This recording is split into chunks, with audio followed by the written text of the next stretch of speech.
Welcome to 2 Minutes with TYN, where we share our opinions, updates, and everything in between. This week on the news, Ethiopia has suspended 3 NGOs, whilst Prime Minister Abiy Ahmed calls for, quote, all capable Ethiopians to join the war and show their patriotism. Amnesty has released a harrowing report on the genocidal and systemically weaponized sexual violence against Tigrayan women and girls. Meanwhile, France has suspended its military deal with Ethiopia in July, and the US is to make a ruling on whether they'll call the genocide in Tigray genocide. My name is Fasika, and I'll be your host for today. We last left you at the dehumanizing statements of Prime Minister Abiy Ahmed, alluding to Tigrayans as weeds and a cancer to Ethiopians. He has now made a call to all capable Ethiopians to join the war effort. His statement can be found on his Twitter page.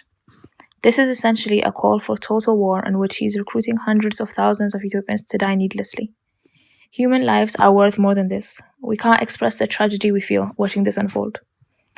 Attacks against NGOs have intensified and resulted in the banning of the Dutch sector of MSF and the Norwegian Refugee Council, who supported upwards of 600,000 people in Ethiopia, as well as the Al Maktoum Foundation operating outside of Tigray.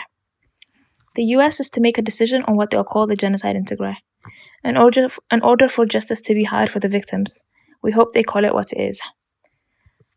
This was announced after an Amnesty report of the victims' accounts of harrowing sexual violence in which the youngest victim they interviewed was 10. One was quoted saying, "I didn't know if they knew I was pregnant. I didn't know if they knew I was human." Amnesty has made a statement to say its findings amount to war crimes and possibly crimes against humanity. France has finally suspended the military deal it had made with Ethiopia in 2019, worth €85 million following the genocidal war in Tigray. Ethnic cleansing has escalated in western Tigray, with horrifically mutilated corpses being found in the Tekeze River. We're grieving for our families in western Tigray.